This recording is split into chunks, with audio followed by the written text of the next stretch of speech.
Olá, pessoinhas. Vou abrir minha água. Vai fazer barulho. Vai fazer tch. Olá, Kelvin. Oi, Ciomara, tudo bom? Oi, pessoal, vamos entrando. Vocês estão ansiosos? Porque eu estou. Sempre. Tudo bem, Aninha? Priscila. Roberta. Ah, acertei o nome da Roberta. Oi, Magno. Então, gente, vamos falar de ansiedade. Quem nunca, né? Preparei minha listinha para eu não esquecer nenhum tópico e para organizar um pouquinho as ideias. Oi, Poliana, tudo bom? Luanda.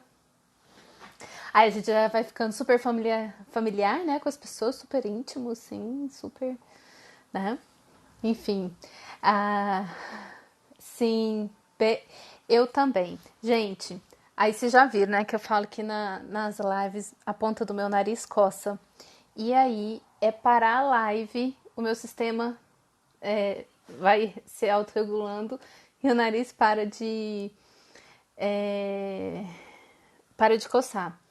Ou seja, nada mais é do que uma reação do meu organismo ao estresse da live, né?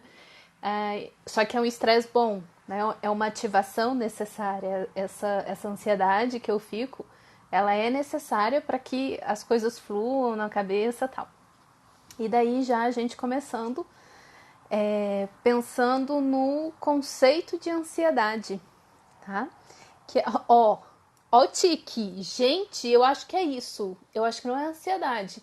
Eu acho que é um tique. E aí, de tanto que eu ficar mexendo, daqui a pouco ele fica coçando. Olha só, autopercepção. Descobrindo os padrões inconscientes. Vocês ouviram o introvertendo?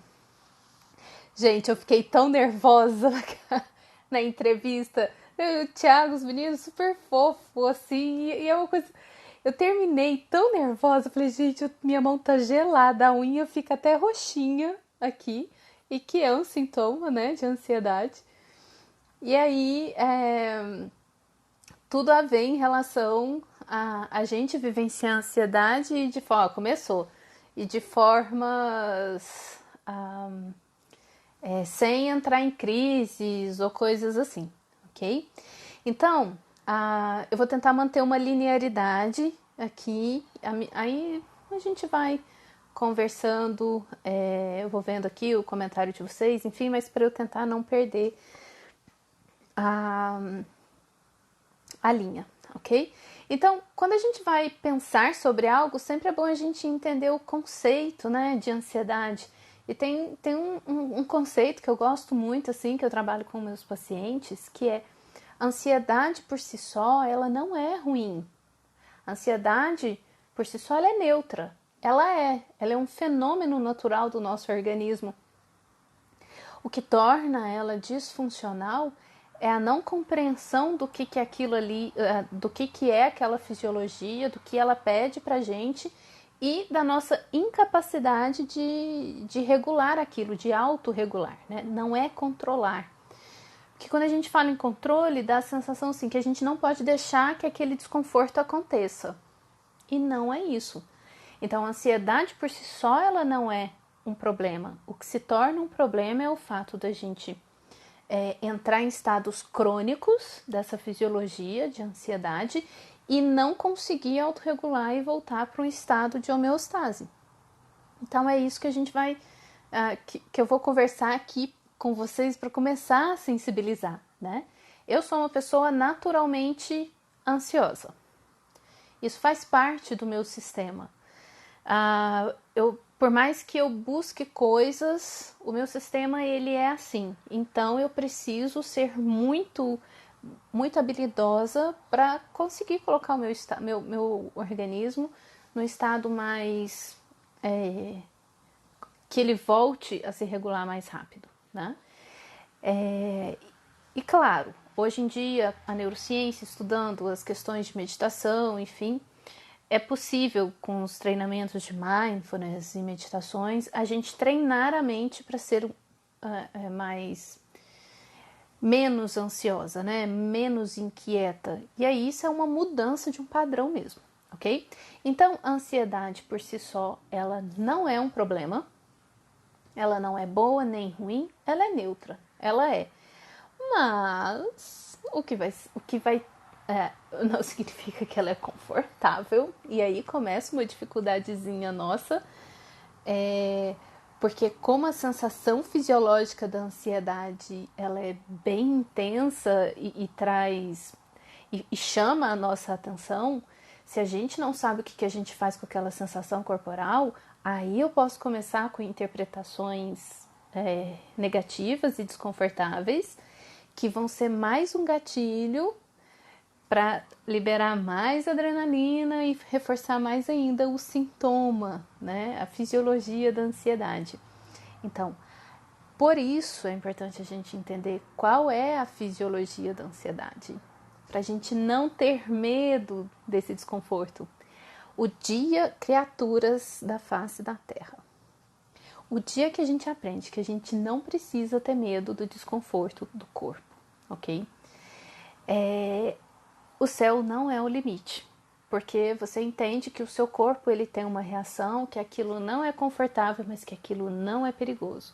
Então você passa apesar do desconforto, você passa a fazer as coisas, ok? Então vamos lá. Dito isso, entendendo que a ansiedade por si só não é um problema, a gente pode fazer uma associação bacana da ansiedade, entender a ansiedade como energia para ação, disposição para ação, tá? Por quê? O que é a ansiedade fisiologicamente falando, ou seja, uma ansiedade funcional, que é a que eu estou aqui agora, ok? Frio na barriga, toda live eu já falei, acho isso nunca, para mim já é ponto certo.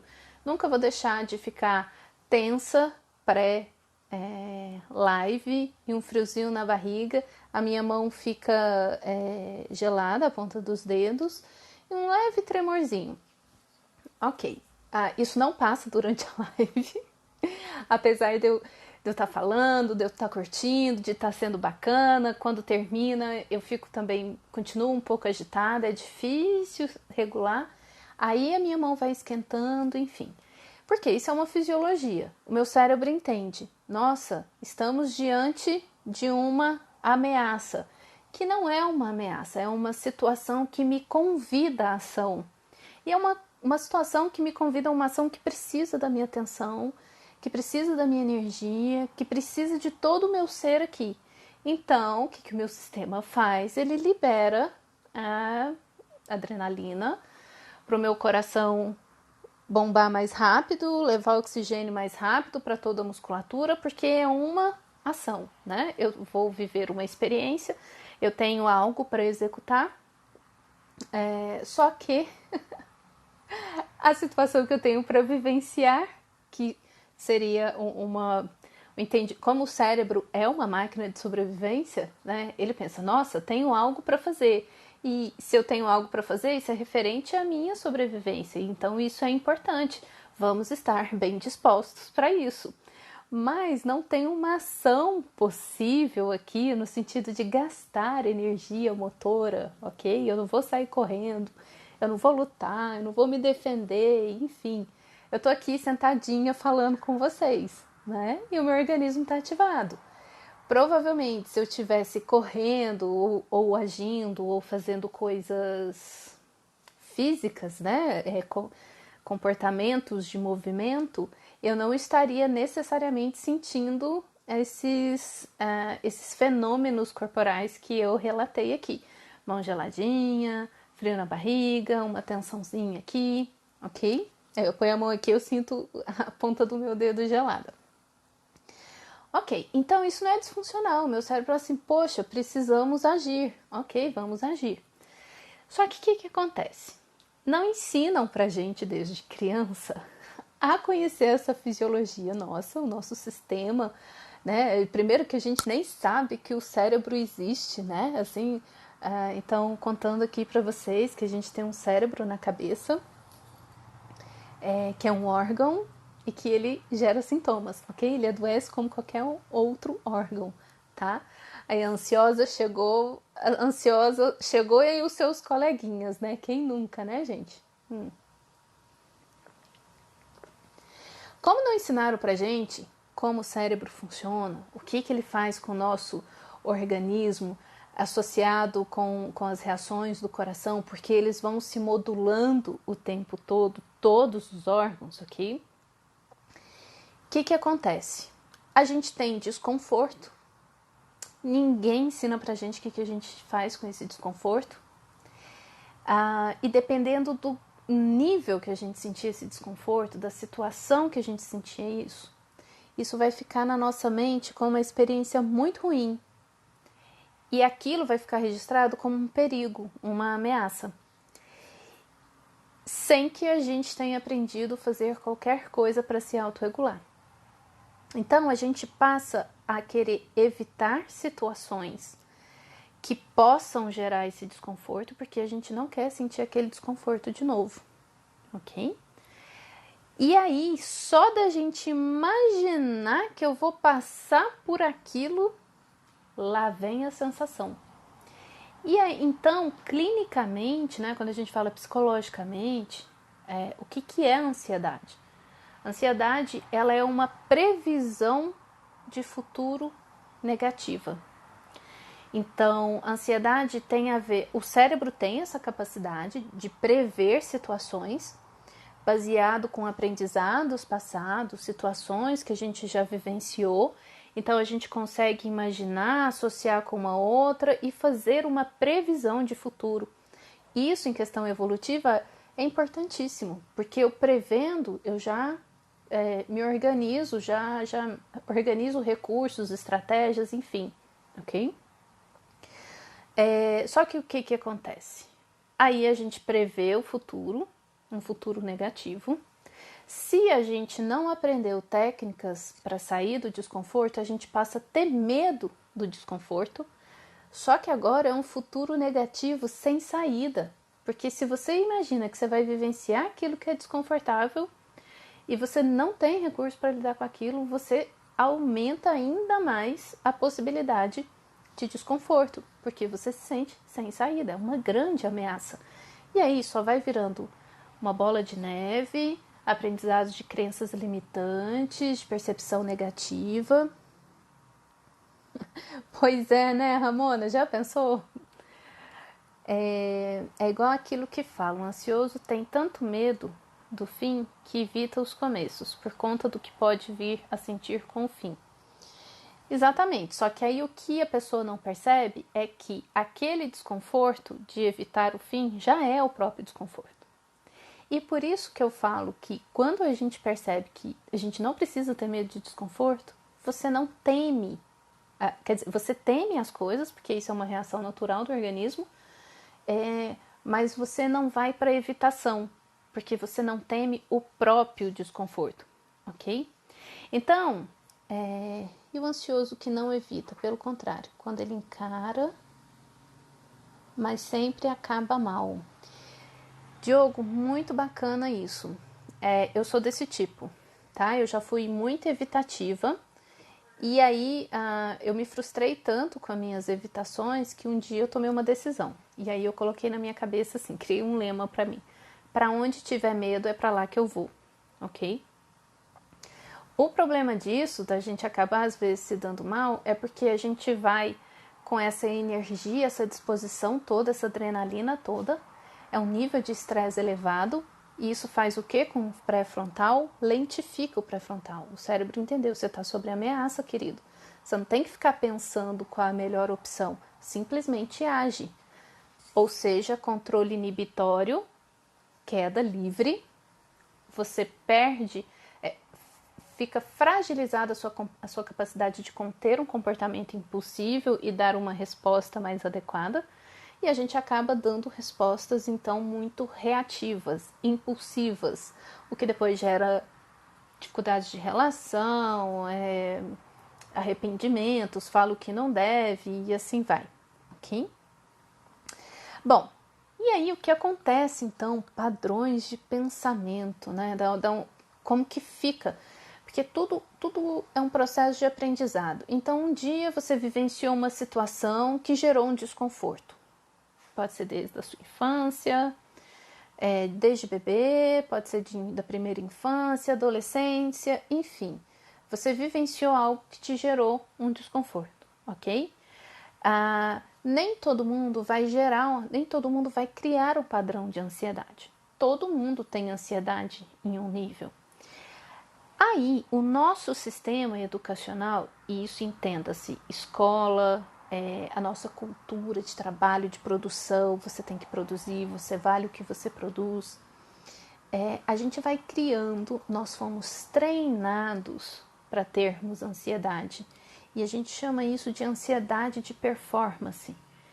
Nós não fomos treinados a lidarmos bem com um desempenho aquém, sempre tem um patamar para atingir.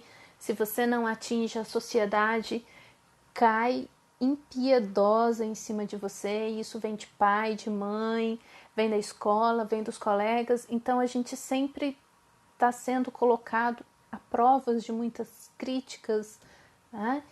E a angústia básica do ser humano, a angústia básica é o medo de rejeição, ok?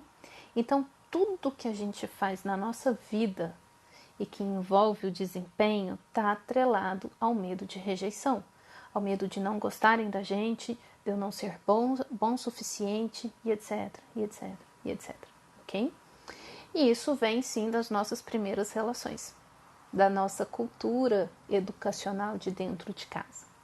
E por isso hoje tem esse movimento da psicologia positiva e da comunicação não violenta, porque nós criamos uma cultura de crianças, adolescentes e adultos adoecidos, ok?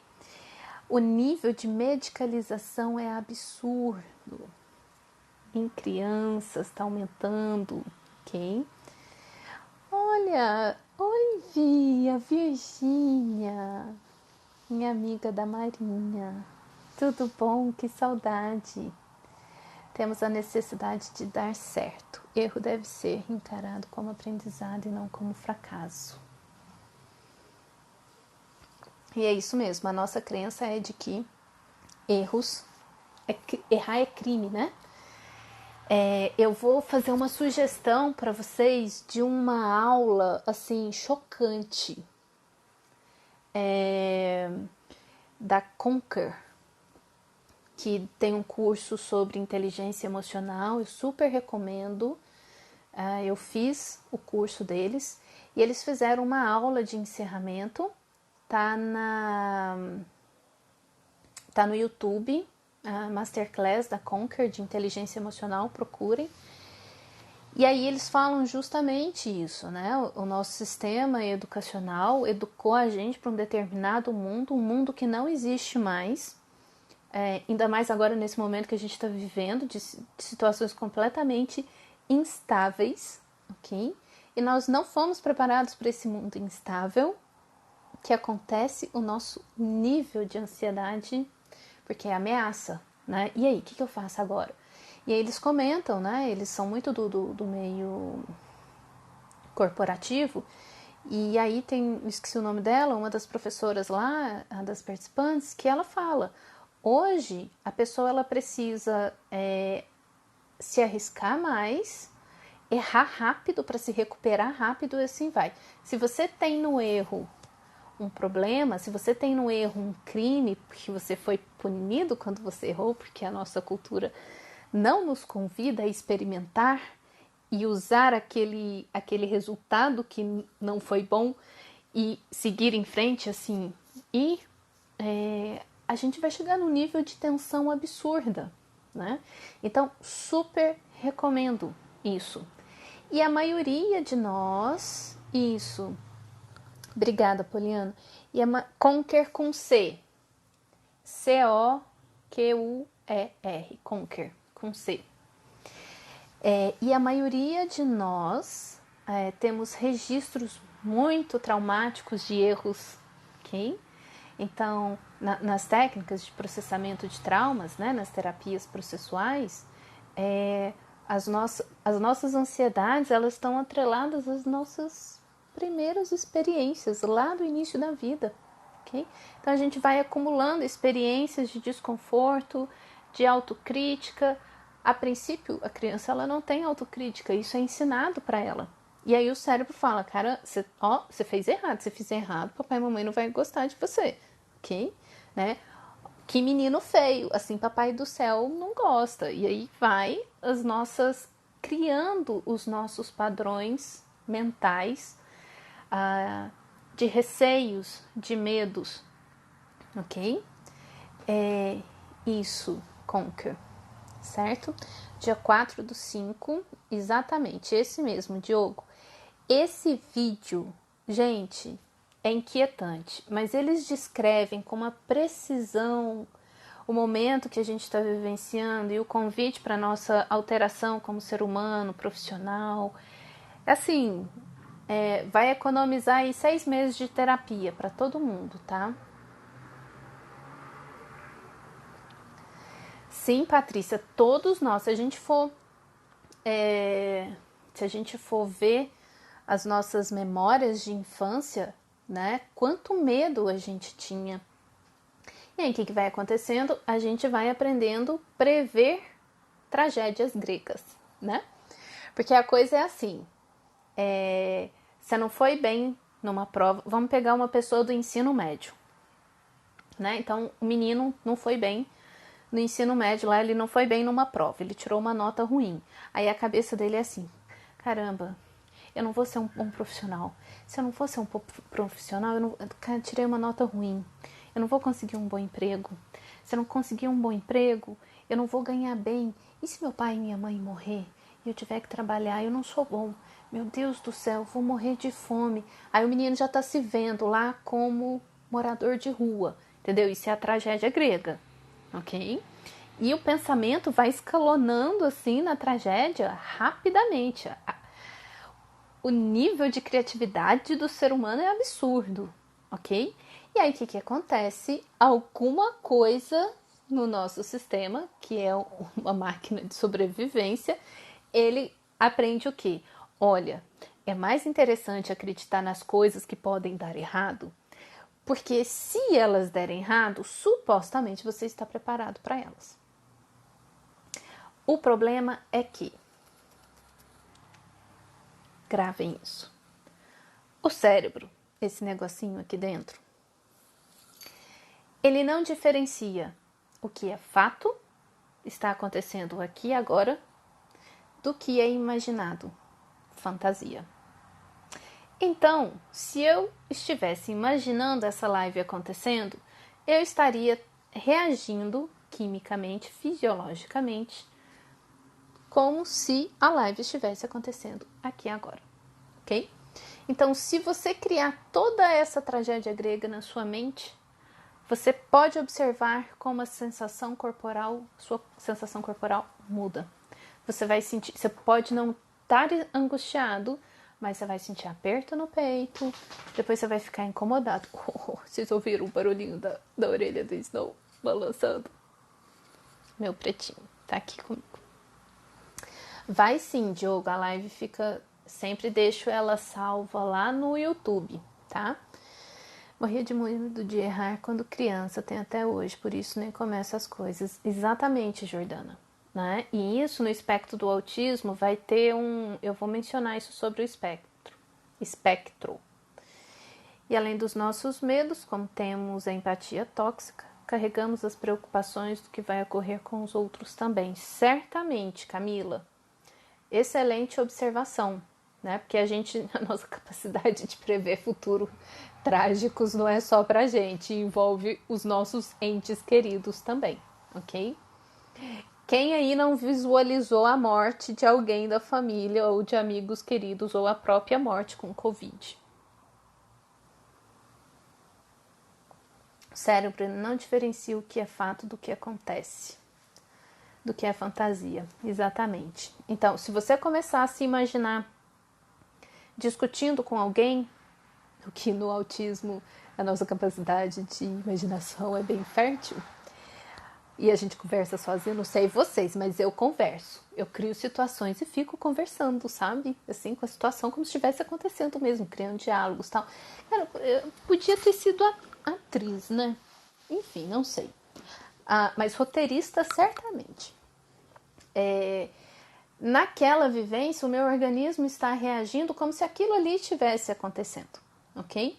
E aí, quando a gente tem um padrão de pensamento muito negativo e a gente não aprendeu a olhar para as nossas experiências positivas, ou inclusive perceber que eu estou alimentando a minha mente numa imaginação negativa e que aquilo tem reflexo na minha fisiologia, gente, é ladeira abaixo, né? Você coloca o seu organismo no estado crônico, né?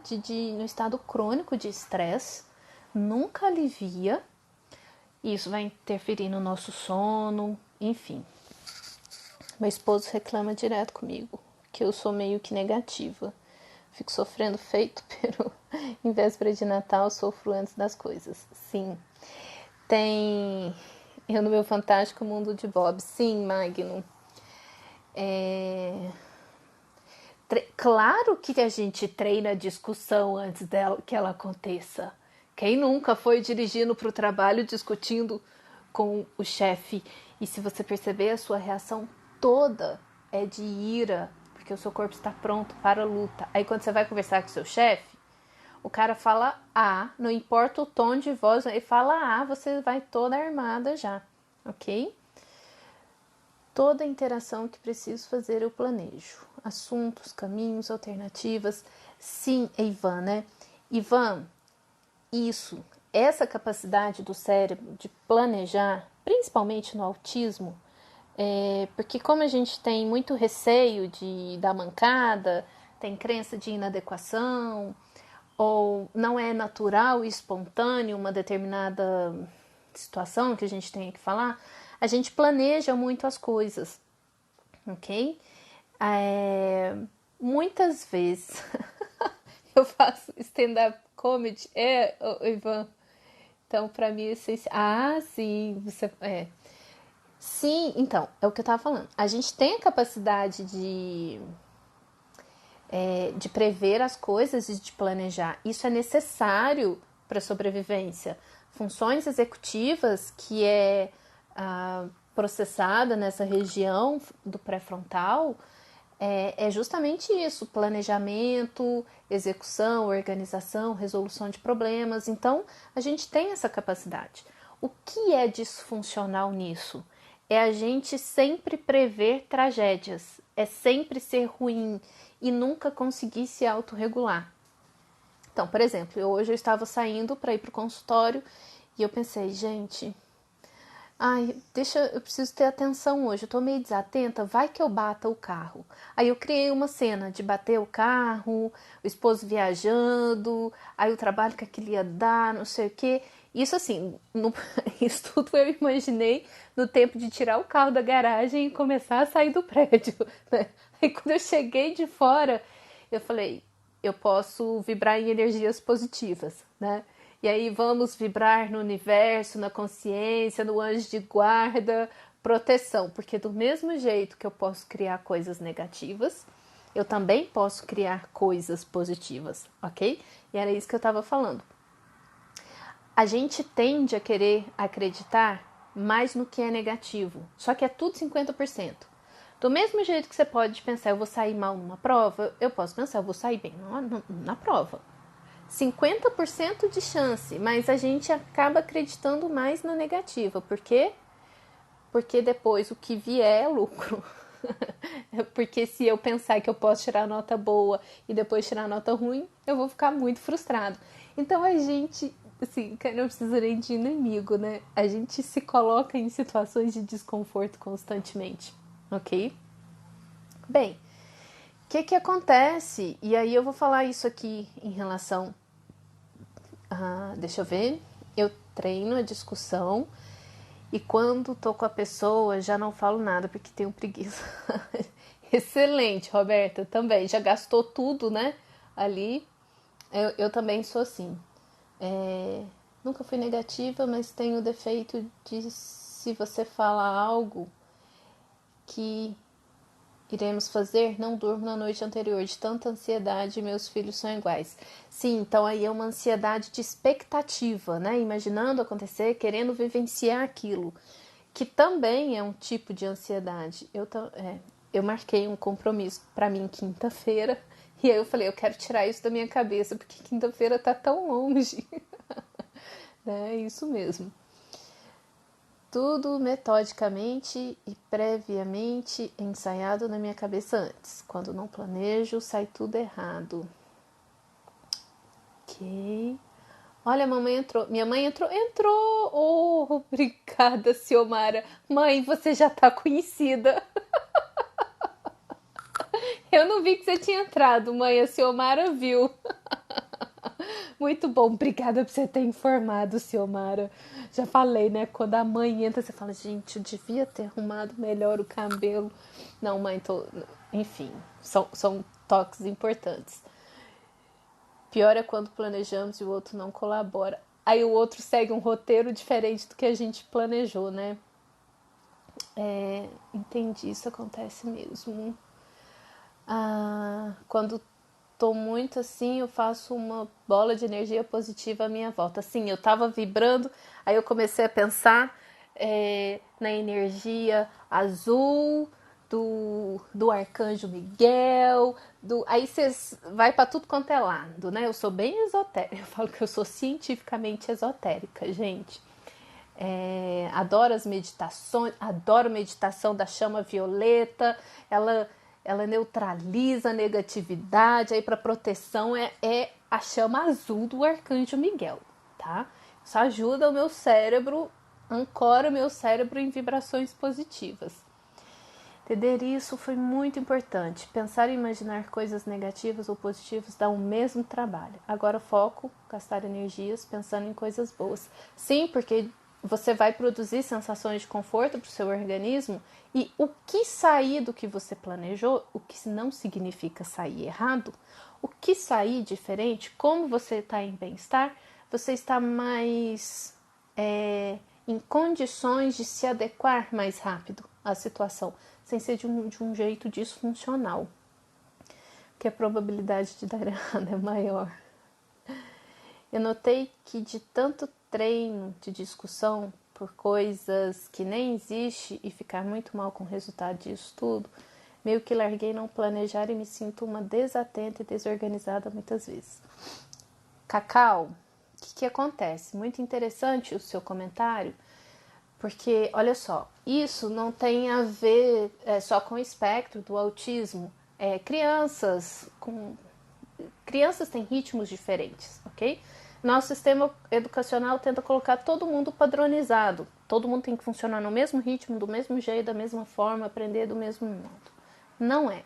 Então, se você pegar, por exemplo, uma criança que tem um estilo de aprendizagem diferente, ou que tem um déficit de atenção, ou que tem um perfil sensorial diferente, que é mais estabanado ou coisa assim, essa criança cresceu ouvindo que essa menina não tem jeito, essa menina tudo que pega deixa cair, tudo que você põe na mão dela estraga, ou então essa menina não aprende, ela tem dificuldade, não sei o que. A criança vai crescendo com uma autopercepção muito negativa de inadequação, ok? E aí o que acontece? É muito comum essas crianças e essas pessoas, nós, crescermos com uma hipervigilância. E aí tá um padrão da ansiedade, a hipervigilância. É você estar atento 24 horas, se policiando o tempo todo, o seu padrão de pensamento, de execução de conduta, de coisas que você pode vir a fazer ou não, porque você quer evitar qualquer erro para que ninguém venha apontar e falar com você, te criticar naquilo. Então, é onde muitas vezes nós vamos construir um perfil perfeccionista para não dar brecha, hora nenhuma. Mas o nível de tensão, isso é um cérebro hiperativo, o negócio que você... sumiu a palavra. Hipervigilante, é um cérebro hipervigilante. Então, muitas vezes uma criança ela está com suspeita de déficit de atenção e muitas vezes não é déficit de atenção. É um nível de ansiedade elevadíssimo, é um cérebro hiperalerta e aí quando o cérebro está nessa hipervigilância, qualquer barulho vai chamar a atenção porque é alerta para ele. Pode ser o predador, é a ameaça. Então ele não consegue focar naquilo que ele precisa, porque ele está hipervigilante. E nosso processo educacional, que é muito de uma base antiga, agressiva, crítica, muito rígida, né? Vai levar algumas gerações. Imagina, nossa geração, os pais novinhos agora, estão tendo essa possibilidade de começar a aprender comunicação não violenta. Nem todo mundo sabe que isso existe, ok? Mas o mundo vai trabalhando para evoluir. Vai levar algumas gerações para que esse processo educacional mude, né? E esse nosso alerta não seja tão padronizado assim. Vamos ver. Obrigado, cabelo tá bom. Hipervigilante, sim. E aí, gente, o que vai acontecer com a hipervigilância, né? Sono, imagina, relaxar para o cérebro significa baixar a guarda. E isso vai interferir no sono, tá? Vamos ver aqui. Ai, gente, eu ponho para subir e aí não sobe. Então, e aí o que acontece no espectro do autismo? Pode servir também para o transtorno de déficit de atenção e hiperatividade. Pode servir para o transtorno de processamento sensorial, porque às vezes a pessoa não é do autismo, mas ela tem só o transtorno sensorial. O que vai acontecer? Fomos treinados para o acerto e pouco ensinados para o erro. Exatamente, Magno. Quando a gente tem, no autismo, a gente tem essa questão sensorial. Então, tudo para o nosso cérebro, qualquer estímulo, seja som, luz, barulho, dependendo da maior sensibilidade da pessoa, o cérebro vai receber aquele estímulo de uma forma muito impactante, sem filtrar o quanto aquilo é relevante ou não. Então, chega com muito impacto para o sistema e imediatamente ele entra nesse estado de luta e fuga. Libera adrenalina, ok?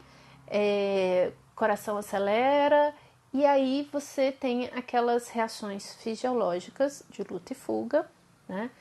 Respiração pode ficar ofegante, leve tremor, mão gelada, não sei o que. Só que assim, foi só a moto que passou fazendo barulho alto, mas o seu sistema reagiu assim.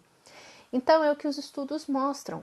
O nível de ansiedade no autismo é muito grande, porque a gente vivencia o ambiente constantemente como uma ameaça. Isso é desde criança. Aí você pensa, então, acredito que temos muitos autistas adultos aqui com diagnóstico tardio, ok? E nós não tivemos, porque também não existia isso na época, né? Por exemplo, a integração sensorial. Então, mas a gente vivenciava já as sensibilidades sensoriais. De que jeito? Se vira, meu filho, você tem que dar conta, vai. Assim, era assim, não por maldade dos pais, mas simplesmente porque era assim, ok? Então, a gente vivenciava situações, o nosso histórico é de tensão constante e de um desconforto de estar no próprio corpo o tempo todo. Algumas crianças são mais expressivas ou mais reativas e choram, etc, etc. Outras têm um outro perfil mais contido, introvertido. Exatamente. Vou falar isso que a Camila comentou aqui. Por isso meu diagnóstico sempre foi de ansiedade generalizada. É muito comum, antes de um diagnóstico de autismo, a pessoa na vida adulta, receber o diagnóstico de TAG, né? A sigla, né? Transtorno de ansiedade generalizada. E aí eu perdi o que eu tava falando. Da gente ficar desconfortável no próprio corpo. Bom, perdi a minha linha de raciocínio, já que eu comecei aqui, não dormi, ok. Sim, lembrei. Eu sempre tive um perfil muito reservado e contido. Então, mesmo que eu estivesse num desconforto, eu não expressava. Então, eu falo assim, as pessoas que me acompanharam, minha família, irmãos, amigos, tal, não tem noção dos desconfortos que eu vivenciei na infância. Só que como eu via todo mundo não reagindo, e eu achava que todo mundo sentia aquelas coisas, eu pensava, bom, todo mundo tá dando conta, então eu também tenho que dar conta, né? Então eu me colocava nesse lugar de que eu tinha que dar conta do desconforto. E como eu sempre senti muitos desconfortos, sempre me interessou tudo que alguém falasse que estava ajudando a se sentir melhor. E isso foi meu hiperfoco desde muito cedo, estudando comportamento humano. Eu vivo nesse estresse o dia todo, cheio de sintomas físicos de ansiedade o tempo todo. Quem que falou isso? Roberta. Ok, Roberta. Bom, então,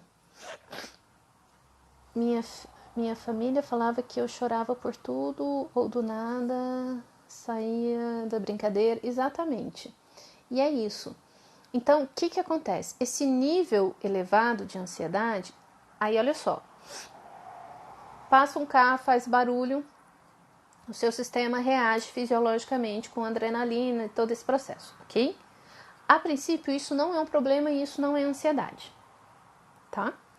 Só que é desconfortável, porque te tirou do estado de conforto e homeostase que você estava antes.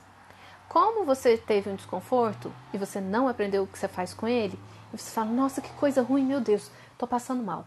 Nossa, eu tô aqui sozinha, gente, e agora? Mais adrenalina, mais desespero, ok? Aí começa a hiperventilar, né? Falta de ar, vou morrer, dor no peito, desmaia. Nunca mais você vai querer passar por isso.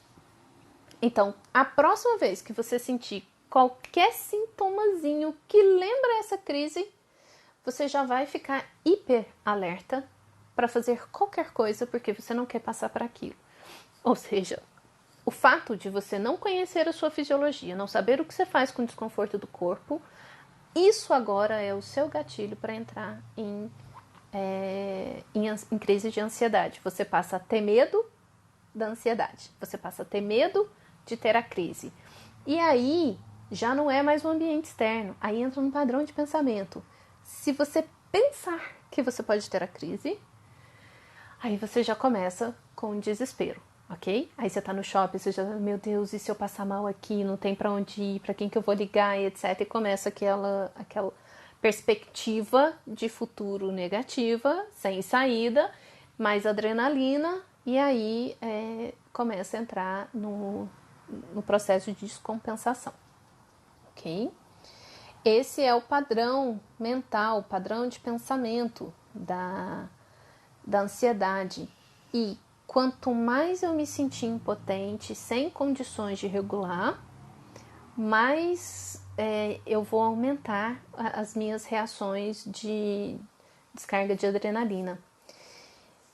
Ninguém nunca sacou meus desconfortos também, desde criança. Tive muitas máscaras para ele, mas hoje eu me importo muito e preciso cuidar disso. Sim, Cacau, eu também. Hoje, se eu estou com desconforto, eu falo, tá? Quanto mais a gente aprende sobre isso, e aí, nesse falar, entra a importância da gente aprender comunicação não violenta, né? Que é uma comunicação assertiva e de ensinar para o outro o que está acontecendo, né? Claro, mas você vai ver, mas antes você não sentia isso. Por que você agora tá assim? Ok? Você fala, eu sempre senti, mas eu só não falava, né? Quando entro nesse ciclo de pânico, eu tenho até convulsão. É isso mesmo.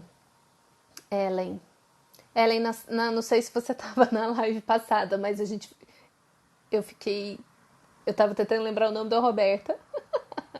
Aí eu falei, gente, mas não era Ellen? Quem era Ellen? Aí alguém falou, é a Doutora Estranha. Eu falei, pronto, ótimo. As pessoas já vão se conhecendo. Vai sim, Poliana. Vai ficar gravado assim, tá? E depois eu coloco lá no YouTube, tá? Eu queria abrir um espaço aqui e falar sobre isso um pouquinho. Gente, eu faço as lives e tem muito conteúdo nas lives. Eu sei que o adequado em respeito ao tempo de todo mundo, quem não assistiu vai assistir depois, seria muito interessante fazer as edições, colocar em vídeos pequenininhos, de 5 minutos, 10 minutos, de acordo com os assuntos. Gente, sonho de consumo. Então, assim, mas o que eu faço? Né? Eu faço as lives e depois eu coloco no YouTube sem edição, porque eu não tenho tempo para fazer as edições, né? Eu tenho me organizado, visto, estou com uma agência de marketing digital para começar a fazer isso, mas eu preciso passar o material para eles, e para eu passar o material para eles fazerem as edições, eu tenho que ver o vídeo e falar qual, de que minuto a minuto eu quero. Então eu ainda não consegui organizar isso dentro da minha rotina para fazer esse trabalho mais sofisticado para as pessoas poderem usufruir. Por isso, algumas pessoas já mandaram mensagem falando os vídeos são muito grandes, tal. A ideia, né, a princípio não é colocar no YouTube para ser tipo uma videoteca mesmo. Eu sei que eu também não tenho tempo para assistir vídeos muito longos, então eu seleciono muito os vídeos, as palestras que eu vou assistir. Então eu queria falar para vocês que não é desrespeito a vocês, não é porque eu não considere que as pessoas têm tempo para ver ou isso, aquilo, mas é porque eu realmente não consigo oferecer esse material tão bonitinho que eu vejo outras pessoas fazerem, né? Com as entradas, não sei o que, os agradecimentos. Dá um like, curte esse vídeo, compartilha. Eu ainda não estou preparada para fazer isso, eu na minha resistência, ok? Mas aos poucos eu aprendo a fazer. E um dia isso fica bem, né? Enfim, certo? Dito isso, voltemos à ansiedade, ok? Tá. Onde nós paramos? Gabi, será que é pela hipervigilância que eu sempre necessito estar muito hiperfocada, sempre estudando, ativa, fazendo muitas coisas? Patrícia, não necessariamente. Porque a questão de estar hiperfocada é um foco direcionado para uma coisa específica. E geralmente, quando nós estamos no hiperfoco, a gente está numa ansiedade boa. A gente curte o nosso hiperfoco, que tem muito a ver com aprendizagem, com consumir, etc. Ok? Quando a gente está hipervigilante, a gente está desatento, porque qualquer barulhinho chama a sua atenção, tá? A gente tem dificuldade, pockets, difícil, leva tempo também. Tá, sim, depois o... mas a forma que você faz é que abrange até a curiosidade de quem tá... obrigada, Poliana. Pois é, gente, mas eu sei que seria legal também colocar ai, tem hora que não vai. Demais, demais. Ok. Like damos no YouTube lá. Também não consigo, não exige isso de mim.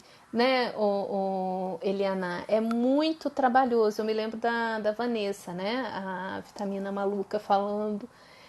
É muito trabalhoso fazer essa parte. E aí, assim, tem os atendimentos. Tu me perdeu no meio da live passada porque eu não me aguentei e fui assistir a palestra do Damian. E aí, Ellen, viu a palestra do Damian? Não é chocante o que ele fala sobre o autismo? Oi, Juninho, tudo bom? Ok. Gente, falamos sobre padrões de pensamento da ansiedade e sensações corporais, e acho que o nosso tempo aqui está se encerrando. Não, ainda temos um tempinho. E aí, olha só. Acho legal a ideia de editar, mas deve manter ele assim também. E se puder transformar em podcast também, deixando só o áudio. Sim, Juninho entrou aqui. Acabei de falar, Juninho, sobre a edição de vídeos e tal. Eu gosto muito da ideia de transformar em podcast. Vamos trabalhar essa ideia, Juninho, né? Eu sei que eles ficam só esperando eu passar material para eles. Então, olha só, padrões de pensamento. Qual é o padrão de pensamento? Vou resumir aqui para a gente voltar na próxima etapa e eu falar de comportamento e regulação, ok? Qual é o padrão de pensamento da ansiedade? É perspectiva negativa de futuro associado com uma possibilidade. Quanto mais impotente você se sente diante da ameaça que você imagina, mais reações você vai ter, inclusive de congelamento. O que é o congelamento? Muitas vezes, né, na conduta atual, é a indisposição, é a evitação, é a sensação de moleza, de preguiça, de falta de vontade, enfim. Porque para o cérebro é assim, caramba, é muita ameaça, a gente vai morrer mesmo. Então, olha, não adianta, fica de boa aí. Aí, sabe, fica no automático. O que não é saudável e confortável. Por quê? Porque você depois fica no processo de auto-julgamento e frustração. Porque você queria ter vivenciado algo, mas teve medo, não foi, e aí você começa a criar justificativas. Eu também não queria, também não gosto, enfim. Então você vai criando máscaras para sanar a sua frustração. Só que um dia isso não é tolerável mais no seu sistema e começam os adoecimentos, ok? Sindri, muito bom, eu também adoro podcast. Então, aí podcast, falando em ansiedade, teve o que eu participei lá com Introvertendo sobre a quarentena.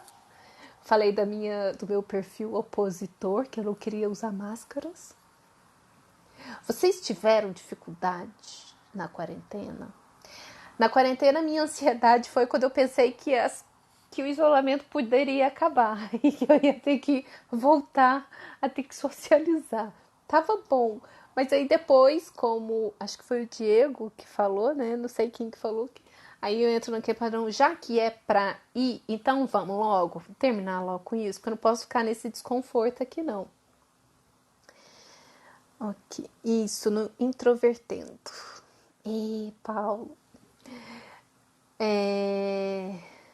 Então, e as sensações corporais da ansiedade, ok? Geralmente a gente sente uma ativação nessa região do peito e do abdômen, né? Na parte, uma agitação aqui. Eu sinto muito no estômago, tá? Um frio na barriga. Então, essa reação em mim, ela é padrão. Se eu pensar agora, daqui a pouco eu tenho um atendimento, vou sentir um frio na barriga. Todo atendimento, se eu estou esperando o paciente chegar ou entrar na reunião, na sessão, os 10 minutos antes eu estou com essa ansiedade, essa ativação.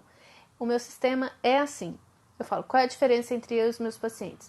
Eu não tenho medo do meu desconforto, eu sei que aquilo é um processo natural. Vai começar, a hora que eu entrar em sessão, com 5, 10 minutos de sessão, eu já me autorregulei. Mas quando eu não tinha aprendido sobre isso antes, era muito desconfortável. E aí, como eu sentia aquilo, esse desconforto, isso gerava um padrão negativo de pensamento em mim, que é, caramba, eu não vou dar conta da sessão, eu não sou boa profissional, é como se eu não soubesse, não dou conta, né? O único problema para mim na quarentena é meu filho não ir à escola. Aulas online tá consumindo muito meu tempo. É porque a gente tem que assistir, aí a galera que tem filho tem que assistir aula junto com os filhos, né? Então, sensações corporais tem muito a ver com as sensações aqui de agitação, que é um pouquinho diferente de aperto no peito, que aí a gente já associa muito com angústias, né? Angústia é uma sensação um pouquinho diferente da ansiedade, que é uma ativação, ok? Cabeça acelerada, pensamento acelerado, frio na barriga, e nessa reação, muitas vezes a gente pode ter temperatura das mãos frias e suando, né? Suando frio, pode ter leves tremores. Então, a gente vai encerrar aqui para voltar no outro, e aí eu volto falando como que a gente faz para regular esse sistema, ok? Mas como que também a ansiedade interfere no nosso comportamento, né? Porque se eu estou diante desse desconforto todo, padrão de pensamento negativo, isso vai interferir no nosso comportamento, certo? Oi, Paulo, também não tinha te visto. Seja bem-vindo de novo. Ah, sim, é verdade. Esse povo, né, tem dois nomes. Ótimo, Magno. Pulsação nas veias, espasmos musculares, aperto no peito, arritmia, sudorese intensa, vontade de andar para lá e para cá. Perfeito, Magno. Excelente descrição. Porque cada pessoa vai ter sintomas com intensidades diferentes, reações fisiológicas diferentes, ok? Dependendo da intensidade, a gente tem tendências comportamentais diferentes, certo? A C. Gomes, parabéns, acompanharei frequentemente, grato. Ah, obrigada. Qual é o seu nome? Voltei de máscara, camuflando. Ok. Nunca procurem no Google seus sintomas no meio de uma crise de ansiedade. É igual infarto, certamente. Então, olha que interessante, né? Eu trabalhei 8 anos no Hospital da Marinha e, assim, é de lei, né? O paciente chegar na enfermaria, na emergência, com todos os sintomas, tá infartando, não sei o que, daqui a pouco chamam a psicologia, né? E o cara, como ansiedade? Não pode ser ansiedade, né? Pode sim, pode sim. Sim, ótimo. A semana passada ela te puxou do porta-mala? Não. Estou amando, você continua assertiva em suas palavras e doce na forma de falar. Orgulho. A Virgínia. Assertiva? Olha só, gente. Olha só. A Virgínia, né? Amiga querida, e a gente passou bons bocados juntas na Marinha, né? E poucas ansiedades e tensões. Você continua assertiva em suas palavras e doce na forma de falar. Isso é porque assim, né? Eu e com meus pacientes também é assim. Eu vou na ferida, mas eu acolho, entende? Aí tem uma paciente minha que fala: não, a Gabi é boa porque ela aperta na ferida, mas com amor, né? Que é a tal da assertividade. Eu vejo todo mundo citar alguns sintomas de ansiedade e eu vejo que tem todos de todo mundo. Sim, é importante a gente perceber como que a gente vivencia os nossos e quais são os nossos gatilhos. E os nossos maiores gatilhos de ansiedade são os nossos padrões mentais. Ah, sim, Paulo, verdade, teve uma entrevista, né? Acho que você me mandou. Foi mesmo. Aline, né, Aline? Assertiva e doce, você concorda? Se eu saio de máscara devido ao lockdown, eu estou usando a camuflagem. Então, eu brinquei com uma paciente esses dias, Magno. Excelente, né? Na verdade, olha o que eu percebi sobre as máscaras. Aí eu tava resistente às máscaras, né? Aí eu fui um dia no mercado, fui de máscara. E aí eu percebi que na interação com o cobrador lá, com o atendente, eu me senti confortável. Gente, eu vou e volto, vai acabar aqui. Eu falei, caramba, gostei da máscara, porque tampam poucas expressões, assim, eu achei confortável. Tinha poucos estímulos naquela face, sabe? Sim, agora a camuflagem é autorizada e todo mundo tem que usar máscara. Gente, volto pra gente falar da parte que falta, ok? Já volto.